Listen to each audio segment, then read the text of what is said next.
Good morning and welcome to the Brazilian American Chamber of Commerce's discussion. We'll meet with Murillo de Aragão to help us discern what is really going on in Brazil. I am John Welch, Executive Director of the Brazilian American Chamber, and on behalf of the Chamber, we wish you all health and happiness during this overdue and wonderful spring. With tsunamis of social media commentary in addition to conflicting press coverage, both domestic and international, stressing narrative rather than analysis, following exactly what is going on politically in Brazil is increasingly difficult. This dynamic is accelerating going into the 2022 general elections. To provide us some guidance, we speak today with Dr. Murillo de Aragão. Dr. Aragão and his team at Arko Advice have navigated these difficult waters time and again with analysis that cuts through the noise, offering insight that has proven useful for investors, CEOs, government agencies, and even politicians. Murillo de Aragão, PhD, is the president of the political consultancy Arko Advice, a company he founded in 1982 in Brasilia. He is also an attorney and an adjunct professor of public and international relations at Columbia University SIPA. And he's also a good friend of the chamber. Before we begin, I hand the screen to Murillo. I would also ask you to please use the Q&A tab for questions. You can make them at any time, and we will look to answer them during the discussion. And then later during a Q&A period. Thank you very much. Murillo, what's really going on in Brazil? But to be more simple and to go straight to the point today, so nobody knows exactly what's going on in Brazil because we have half empty glass, half full glass. We have a lot of good things going on in Brazil, but also a lot of bad things going on, especially caused by the polarization in the political scene and also the pandemic. Thank you. How about the Eletrobras sale? How does that look right now? Well, Eletrobras sale is going on. It's difficult because Eletrobras has a lot of interconnections with the states, and Brazil is not a country. Brazil is much more a federation of states than a country. So many of these policies related to Eletrobras are connected to strong states' interests and problems from the north with the thermoelectrics, with Chesf, the big company of Bahia, Minas Gerais. So to progress with Eletrobras is difficult, but I believe they will approve the regulation to do the privatization, and this will be guaranteed by the courts. By the Supreme Court. As you know, you remember that last year, the Supreme Court of Brazil assured Petrobras to sell companies without the authorization of the Congress. This was also a great reform, not made by the Congress, but made by the Supreme Court. This, for example, permitted the privatization of BR Distribuidora, the oil distribution, the gasoline distribution of Petrobras. So it's important to see that in some manner, the Supreme Court in Brazil is giving support for all the process that we have of reforms in the country. Thank you, Murillo. Just a quick, small editorial note I'm inserting here. While you had all these headlines about the CPIs, we'll come back to that in a moment, and so forth, Brazil has turned in a primary fiscal surplus, that is the fiscal accounts without interest, of 41 billion reais this year. Nobody had that on their radar. I mean, I was a little bit more optimistic than most, but we have a primary surplus going on this year, and I keep hearing, oh, the fiscal situation is out of control. It's not. And second, the growth side, consensus is still 4.5%, up from 3.5%. The carryover from 2020 is 3.5%. So that means that these forecasts assume that all we get is carryover this year. Because we had this big drop last year. The second quarter is going to be stronger than the first. So just goofing around on an Excel sheet, it's very difficult to have growth rates under 6%, let alone 5% in Brazil. So just a small editorial on that, but you have this purveyance of a negative view. So how about the other things that are creating noise? The CPIs, especially the one, the COVID CPI, or the vaccine, whatever it's called. All right. First of all, it's clear that the Brazilian administration, Brazilian government took the wrong path in relation to the COVID problem, and part because their beliefs, and part because there was a clear definition of the Supreme Court that public health is treated as at the federation level. So Brazil is a federation, like US, for example. So here in US, where I am now, you have policies that varies from state to state. So in Brazil, it's the same. But Brazilians tend to blame the federal government for all. Not only, they do not consider us, we do not consider Brazil as a federation, but we are a federation. So we had this split of responsibilities among cities and states and the federal government. One point. The second point was the way that the federal government behaved in relation to the vaccine, in the pandemic.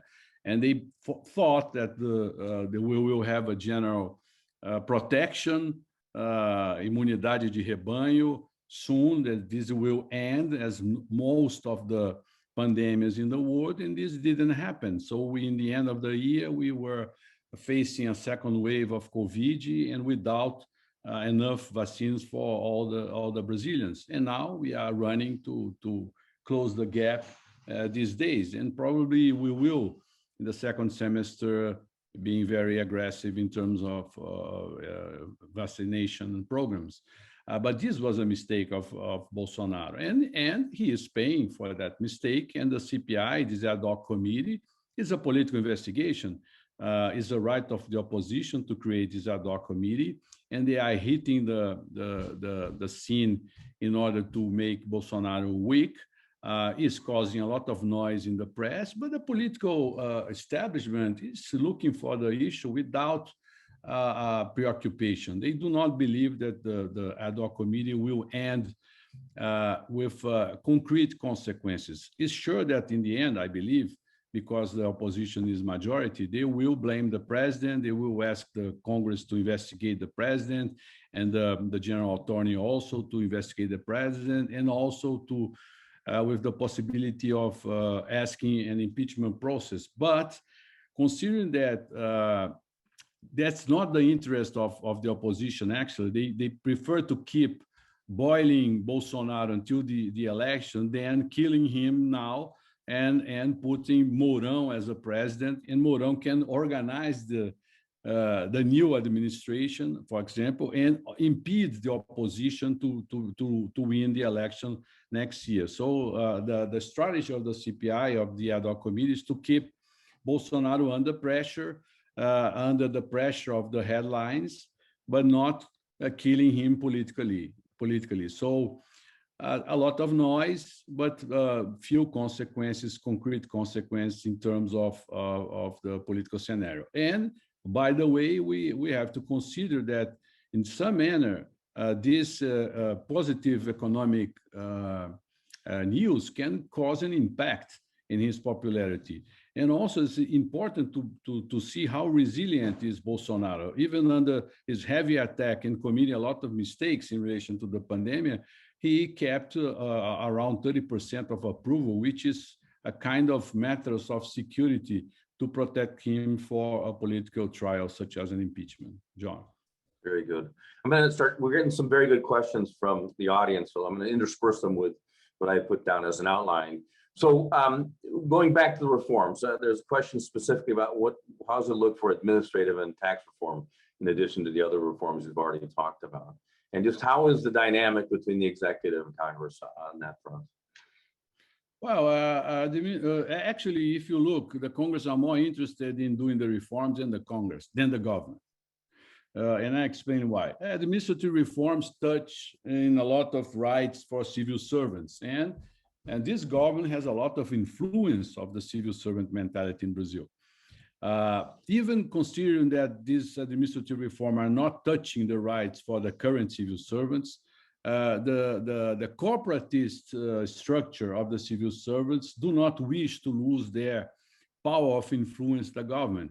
And the power of influence the government was connected to their benefits. So if they lose their benefits, these associations will be any more important in the future, because the civil servant will be more or less like a worker from the private sector. So the war today is not a war for the rights, because they know that the future, the rights will be few in relation to today, but is a war of power between the civil servants structure and and the proposal. But even so, the political environment understands that the cost of our administrations is very high and the results are very poor. So we have a cost, the first world cost in terms of civil servants, and the quality is highly uneven. So they want to do the reform, especially they want to reduce the cost of the civil servants to have more money to invest in works, infrastructure, and to do things. Because in Brazil, we have most of the money earmarked, and with this, the politicians has not space for doing things. And if you know, by the way, around this debate, the Congress is having much more power over the decisions related to the budget in Brazil. And so that's why they want to have more money to invest in to do politics. And the tax reform is a big problem because tax reform is like playing Monopoly. You need a banker. The banker has to pay for those who are going to lose and charge for those who are going to win. And the federal government are not willing to do that.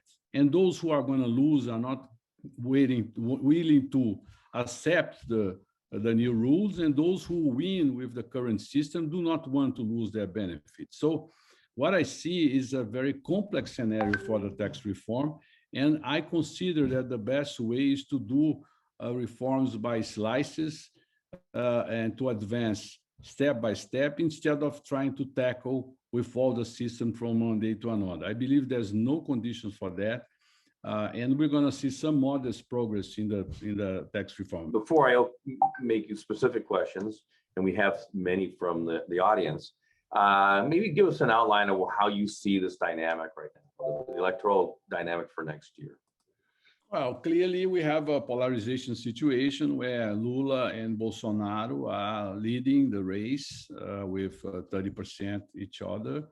But we have some 40% of the voters that do not wish to vote in Lula or in Bolsonaro. They are seeking for a new candidate. And there's an opportunity for these outsiders to place their options and go to the second round. Today, Ciro Gomes is the one that is leading this playoff race. You see this second division race with almost 10%, but all the others can assume the third position in the next months. But we have to wait also because the choices for next year will be connected to the pandemic, the end of pandemic, and how we will emerge from the pandemic, and also from the economics. Bolsonaro will have a burden because we consider that at least 100 people are affected by the death of one person. So if you consider that we are going to have more than 500,000 people that this will cause an effect of 50 million people in Brazil. So this will be considered in the election. So Bolsonaro has this heavy burden to carry. And Lula, on the other hand, has a high level of rejection so far. So even having 30%, almost 30%, there are some 60%, or over 50% that do not want to vote in him for president because all the stuff related to corruption, Lava Jato, corporativism.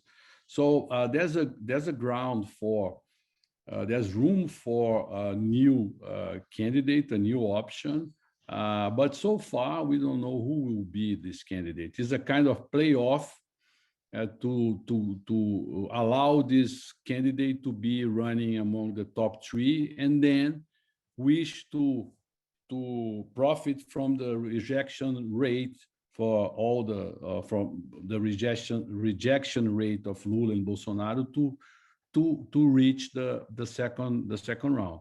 It's funny that there's a big chance for those who reach the second round to be elected because there are a lot of rejection in relation to Bolsonaro and Lula. So it's funny because for the third way or the alternative candidate, the difficulty is to reach the second round, not to win the election. So it's funny, but it's Brazil.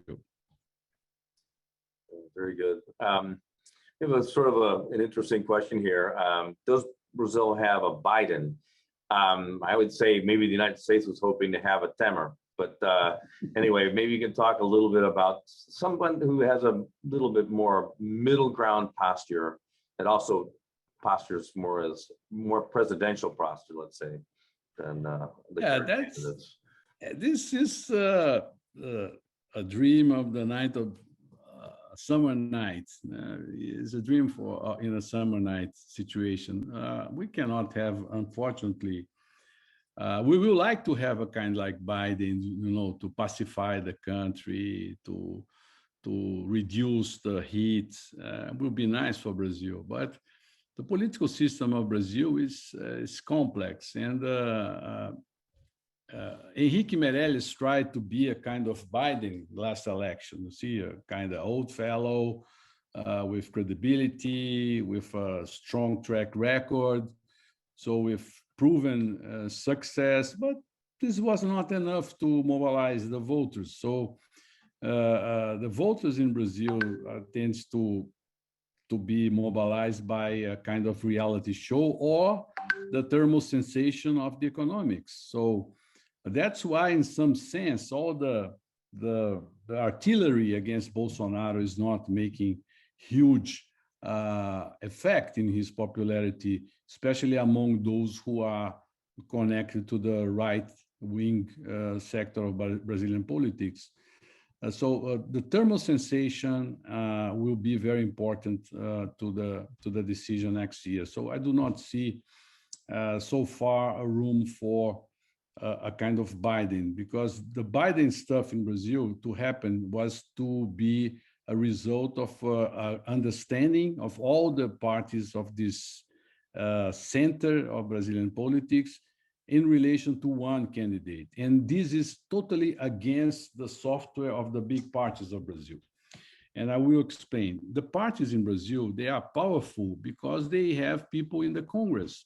So the priority of the majority of the parties is to perform well in the legislative elections, because regardless who will be the president in 2023, they will have to negotiate the political support with the government. So PSD of Kassab, or PP of Ciro Nogueira, or Republicanos of Marcos Pereira, regardless who will be the president, they will have to negotiate with these parties to create a coalition to sustain the governability of the country. So in the end of the day, what I'm saying is that for the parties, they are much more concerned with the congressional elections than with the presidential elections.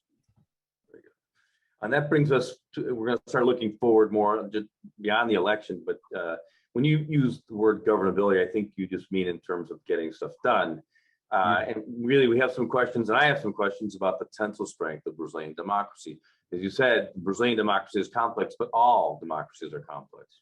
Reminds me of Winston Churchill's quote that, democracy is the worst possible political system except for all the others, right? So let's talk a little bit more about this. It seems to me that Brazil's democracy institutionally is well-grounded.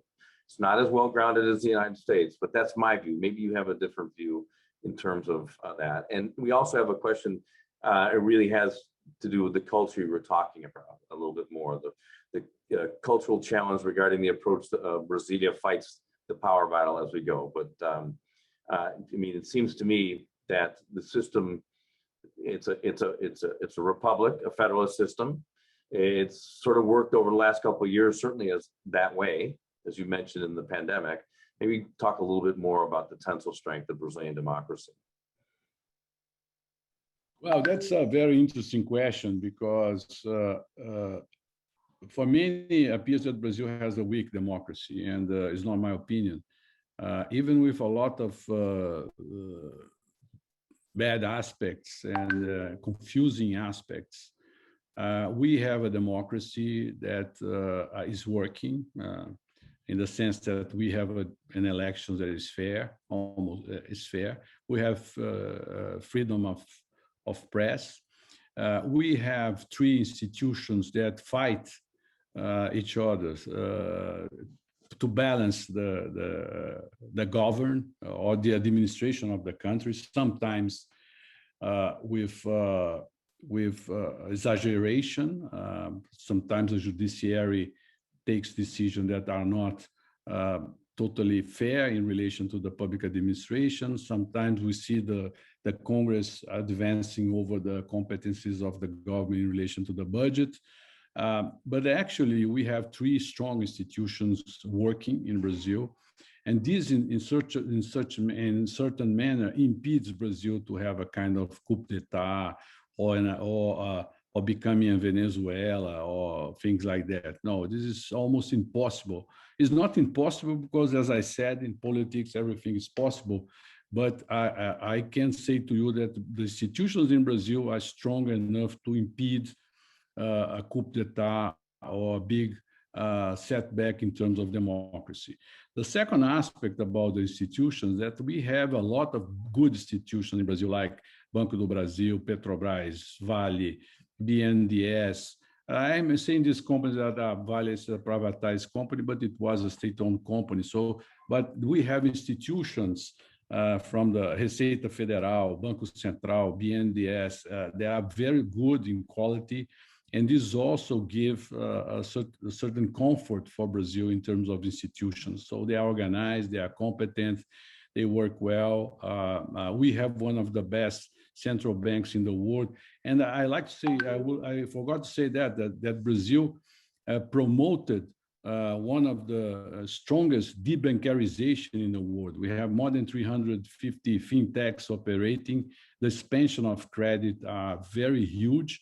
And also, if you compare the decade, in the beginning of the decade, we had $288 billion in reserves, and now we have 360 billions in dollars in reserves. I do not see the military people wishing to make any funny movement, and without the military people, you cannot threat democracy in Brazil. They know their constitutional role and they want to keep their activity in these limits. Even if we will see the president saying some funny things from time to time, but we don't see the country wishing to make a kind of movement in relation to changing dramatically the rules. So in the end of the day, Brazil is a country that is not led by one person, by the president. It's a shared power between the three powers, the executive branch, the legislative branch, and the judiciary branch, for good and for bad, because as you know, all of this has problems. They have some good things and some heavy, big problems. But democracy in Brazil will remain as it is,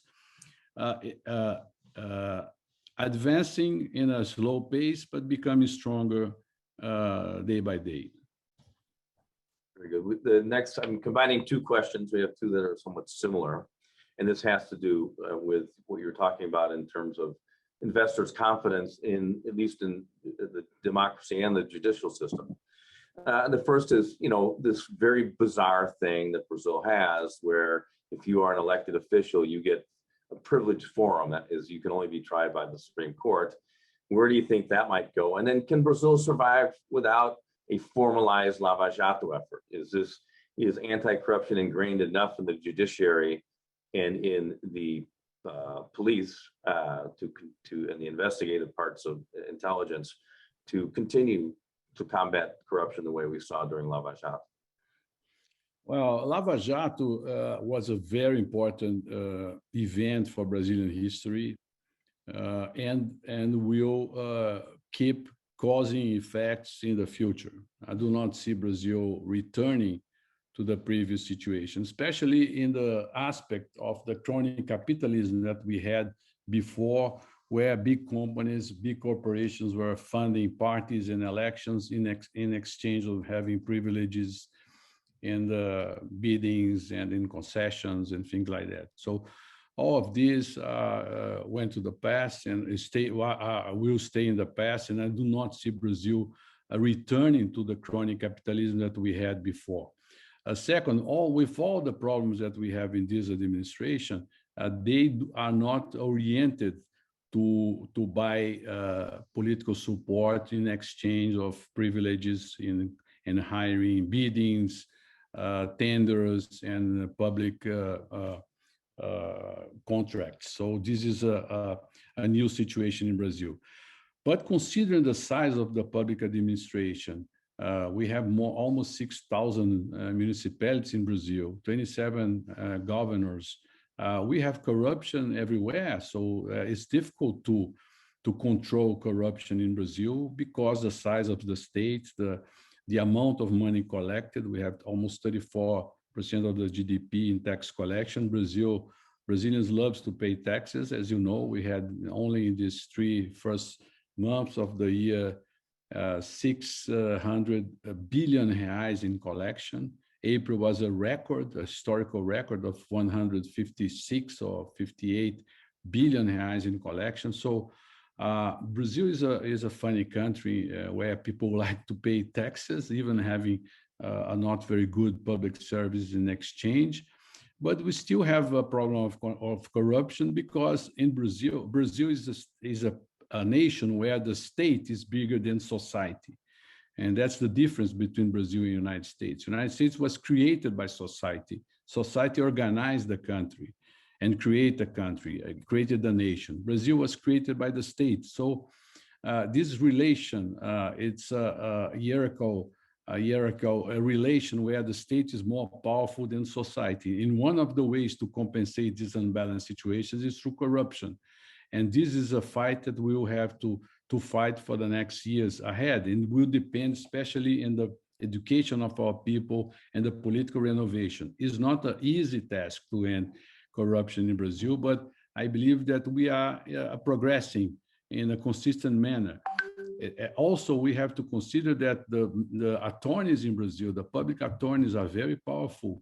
So you see that even people from the government, this current government, is under investigation by the attorneys, by the federal police. So the will to fight corruption remains in Brazil, and this will remain in the future. I do not see we going back in these regards. John. That would be great. So I had a question about sort of institutional, of an institutional nature. Where does Brazil's relationship stand with the United States at this point? John, the relationship between Brazil and the United States is very good, but it's in layers, and sometimes we do not follow all the layers in a proper manner. You see, for example, the financial relation between Brazil and the US is very good. It's very good. The dialogue between the Fed and the Central Bank of Brazil is very good. The dialogue between the American banks and the Brazilian financial system are very good. You know, the presence of all the big American banks in Brazil doing business there, financing investments there. So this is a very, very good relation. Also, Brazil is a good client of the Treasury, the American Treasury. We have a lot of bonds, American bonds, in our reserves. The second point, the cultural relation is really good also between Brazil and US. Brazilians love US. They are missing traveling to United States because of the pandemic. Americans are among the top 2 or 3 visitors to Brazil. So we have a very good cultural relationship. In the military sphere area, the relation also is very good. We have a very close dialogue between our armies in relation to the interests in the Atlantic, in the Amazon, in the Latin America. Also, we have a very good dialogue in terms of public security, the FBI, the federal police. So we cannot judge the relationship between Brazil and US because the temperature of the friendship between the president. If the president is close friend of Biden or Trump, this will change the pace. No, it will not change the pace. The fact is the relationship between Brazil and US is solid, complex. In certain aspects are excellent, in others are not so good. We have disputes in the trade side, which impede Brazil to access the American market more. US has some claims about Brazilian market also to be closed. We have views in the agribusiness because we are competitors in the agribusiness. America is the first, the top producer of food in the world. Brazil is probably the second. Brazil easily in the next 5-10 years will be the first one. I will see in a very good manner the future of the relationship between Brazil and US. And actually, I believe that gradually United States will understand that the relationship with Brazil is much more important than it appears. I believe this will something Americans will find in the next decade. Very good. Well, let's talk about prospects then, especially investment. Like I said, you speak to both real investors that invest in factories and portfolio. What do the prospects look there? I mean, there was a decline last year, but that's probably COVID related. And for a while, assets in Brazil were incredibly cheap. Now they're less cheap, but still cheap. Very cheap. Yes. What are you hearing from your clients, et cetera, after you make them calmer about things in Brazil? Well, actually, the point is we have good opportunities in the concessions area. You see, and that's something that the investors are very aware. That's why we had some extraordinary results in the SEDAI, the Water and Sewage Company of Rio de Janeiro, recently, and among others. So I will see a good perspective in a good forecast in this concession stuff, especially because in these concessions, we have a strong regulation, good regulatory agencies. Also, I see good opportunities in the fintechs. Also, Brazil is expanding the credit offer, which has a great repercussion in the housing industry. So Brazil still is very modest in terms of mortgage. So I see a very good attention over this market in the next years. Also, the oil and gas industry with a lot of interest, and in the energy sector, especially because the capacity of Brazil to diversify the matrix, the energy matrix of Brazil, the solar energy, the wind energy, the hydroelectrics. So in all of these infrastructure areas, housing areas, I see a good forecast for the country. And I am talking with investors, and they are asking me about opportunities there. For sure, these opportunities varies from one side to another of the country, from one state to another, from one sector to another. So it's necessary to do a very good homework, as people that bought SEDAI did, that people that bought SEBI distribution in Brazil also did. So that's why Brazil is breaking records in terms of merging and acquisitions recently. So we have one last question, and it's more of a request, I think, than a question. It says, in light of the pandemic, I'm going to read it word for word, world supply chain issues have been highlighted. Certainly they've come up big time recently. Without a doubt, there has never been a better time in the histories of Brazil and the United States for both countries to join together in all sectors of our economies, including manufacturing infrastructure, renewable energy, mining, financial, and many other areas of mutual interest. Brazil and the USA share values and so many other of life's best interests for all. Now the question, what can individuals and groups on this call at the chamber members, and a vast array of others that have a great desire to see our great nations come together, what can we do to advance good faith efforts and these goals? That's a great question, and I would like to be involved in these efforts, because I believe that the Brazilian Chamber, the Brazilian American Chamber of Commerce, among others entities, and during many years I worked for the American Chamber, the AmCham in São Paulo. AmCham had a great role in promoting the reforms mentality in Brazil. So I do believe that the Brazilian American Chamber has a very important role in closing the gap in the areas that the relationship between Brazil and the US are not so good as in the others. You see, if we have a very good relation in the financial system, probably we need to make a closer relation between the medium-sized, middle-sized companies. You see, all the big companies are looking for Brazil, or they are in Brazil. Amazon, Google, American Airlines, Qualcomm and other big giants are there. But we have to make this relation going deep to the middle market in terms of investments. And I believe that this will be a very important role for entities like the Brazilian American Chamber. Also, I believe that it is necessary to make a closer relationship between the politicians, between the American Congress and the Brazilian Congress. It's important to know better and more about both countries. Brazilians, politicians, know little about the United States. They know about New York, Miami, Washington, but they don't know much more about what the complexity of the American system. Thank you, Murillo. And just a quick follow-up on that, because you mentioned it. What are your thoughts about the Biden administration and the prospects over the next year, especially on the environment, but on all those issues that you just mentioned?